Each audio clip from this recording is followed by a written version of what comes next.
Now we would like to move on to the report to be given from Ms.Nicki Colls, Climate Partnership and Advocacy Lead.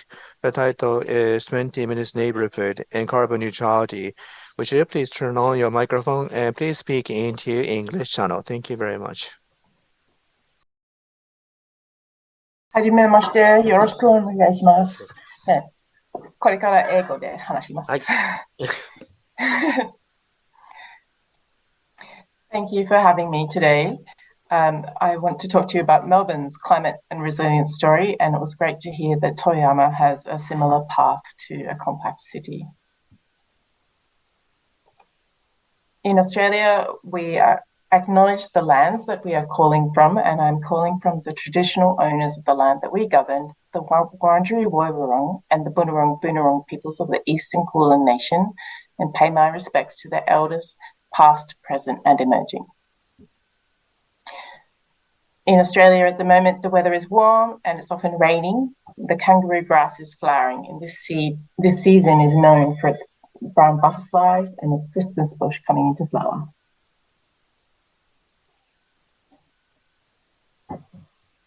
This is a picture of Melbourne. I'll show it on the full screen for you now. Sorry.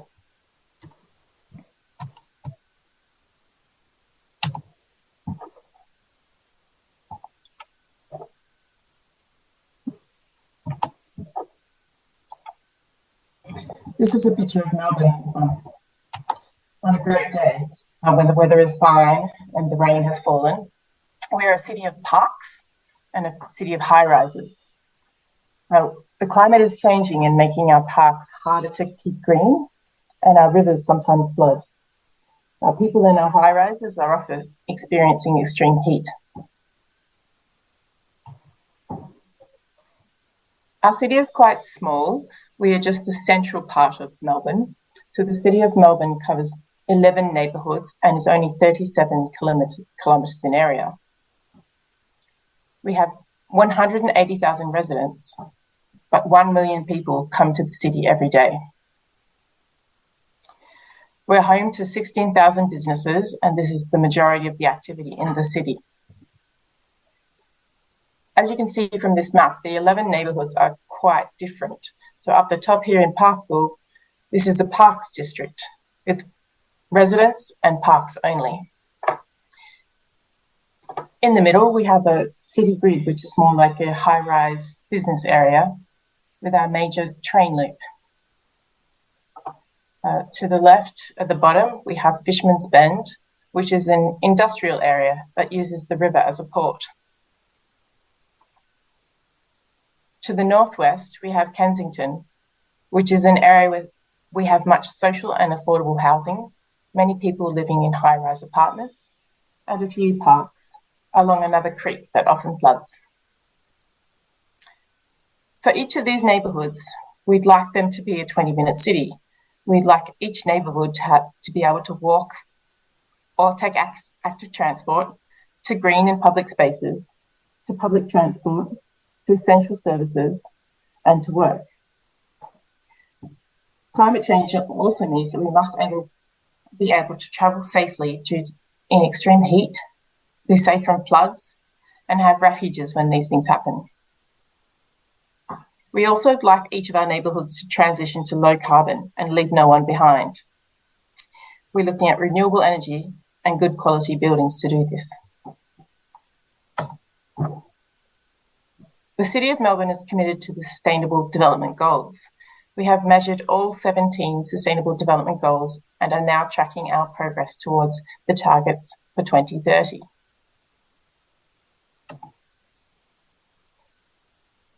I'll cover the problems that we face in the city. Extreme heat is our number one killer. The picture in the middle is a picture of our green park that you saw at the front in the middle at the end of a 10-year millennial drought. Last year, we got to 46.4 degrees, but we are expecting more of the same this summer. This is a picture of our key tram straight through the city when it floods. This street used to be a river, and it floods every time it rains. We are also seeing climate impacts on food security. Our food bowl to the west of the city is very hot and subject to flood as well. So we're seeing less fresh fruit production around the city, and we're seeing more people facing food insecurity. During COVID, we saw that this rises to 1 in 3 people in our city facing food insecurity.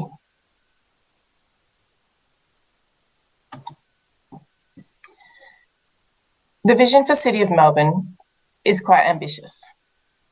We want to be 100% renewables by 2030, zero carbon by 2040, increase our tree canopy to make it cooler to 40% by 2040,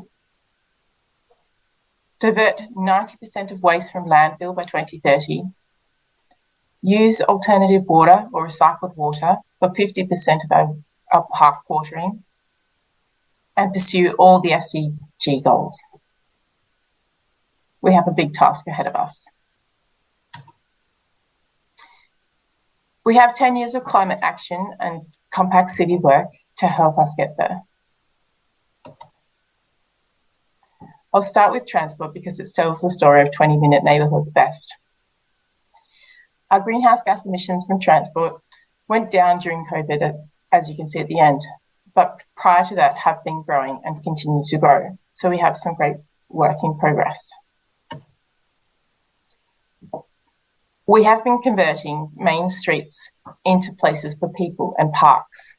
We've converted over 80 hectares since COVID started, producing parks like this on the left, which is in a neighbourhood with many new high-rise buildings, where those buildings did not previously have an access to a park within walking distance.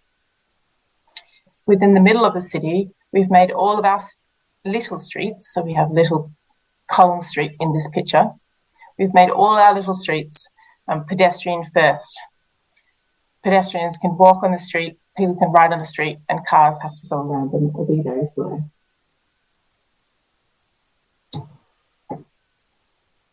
We've also put in over 20 kilometres of pop-up bike lanes. We use this very temporary, fast structure to make sure that we have protected bike lanes quickly. Before COVID, we only had 3 kilometres of protected bike lanes, and we now have over 26.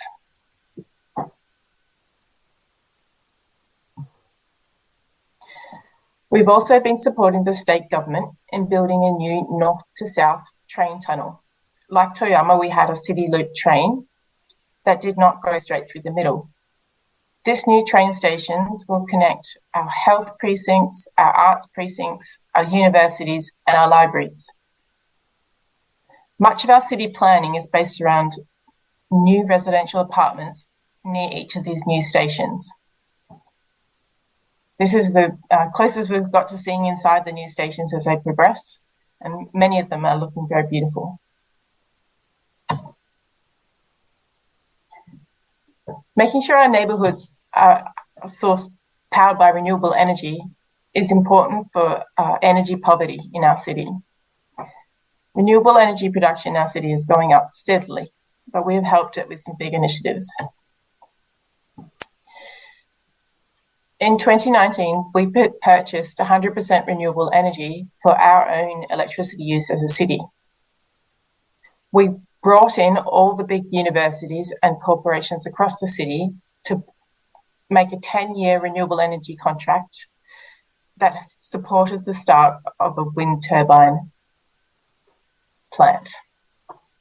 Overall, this one project reduced emissions in our city by 5%. This model for reducing emissions and converting to renewable energy has now been used by cities and corporations around the country. Whilst the renewable energy project was with big partners in the city, we realised that small businesses and residents were missing out. So we are now partnering to establish a network of community batteries to store solar energy and a renewable electricity offering for the community. We will build a demonstration and scale over the next 3 years to establish a 5 megawatt network. The retail product will help residents in small businesses and apartments access renewable energy when they previously could not. The advantage of using batteries in Australia is because we have such high solar energy penetration.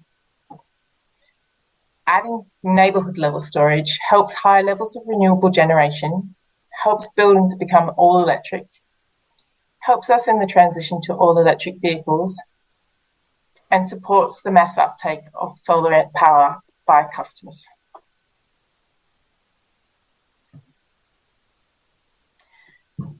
In our central city, we have many older commercial buildings that are inefficient and using too much energy.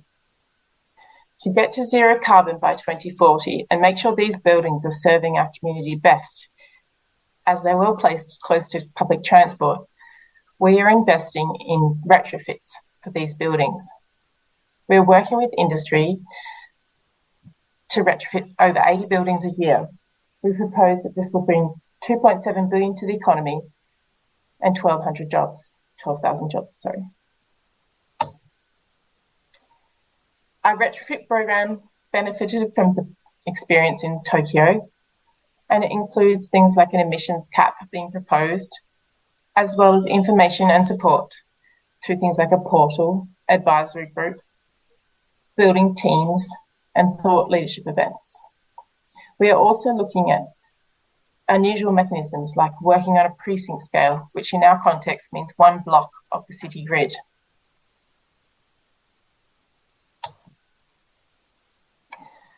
To make sure our neighbourhoods are safe from heat as people travel through the city, we have employed 2 chief heat officers for the city. These chief officers represent us and our residents and businesses in making the city cooler. One of the key strategies to make the city cooler is planting more trees and becoming nature positive. Although we're planting more trees, you can see that our percentage at the moment stays quite steady. This is because we've had quite a few trees die from that millennial drought. So we're planting as many as we can, but the older trees continue to die. So we need to go faster. On the other hand, on the understory, we're making significant improvements.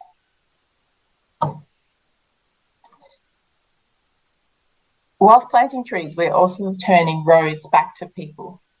You can see in this picture in North Melbourne, which is a high residential area just next to a primary school, that we took out lots of inefficient road and replaced it with green.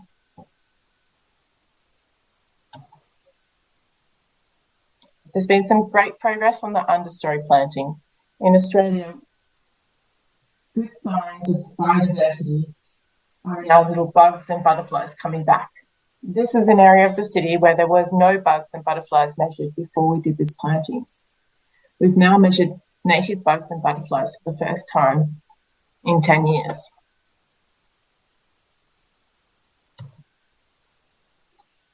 In Melbourne, we have a detailed map of every tree that we have in the city. You can click on the map and explore it, and you can also email the tree to say hello. Many of the trees have had love letters in the past. We are also taking action on water to make sure that our trees can stay green and our city can stay cool for our pedestrians to get around. This involves using water-sensitive urban design, like these tree pits that collect water like mini rainwater tanks, so the trees can store the water and grow longer. We're also putting in large water tanks to store the water in strategic places around the city, like under this park. In our new industrial area at Fisherman's Bend that I showed you at the start, this area used to be a wetland, so every road and development will need to act like a sponge, and we've put detailed plans in place to make this happen. We're also taking action on waste, majority of which is organic waste in our city. We've now started collecting organic waste from all of our residents, high-rise and low-rise. And this is an example of our waste collection from our local restaurants. We have this little buggy system where we collect the restaurant waste and bring it down to a composter in a car park underneath the restaurant street. We're also looking to make sure that all of our work that we do recycles plastics and waste as much as possible. This product is used in our bike lanes and our roads. And of course, we're working with our international city partners, especially those across Asia, in Japan and China, on reaching sustainable development goals, because we can't get there alone. We need to do it together. Thank you.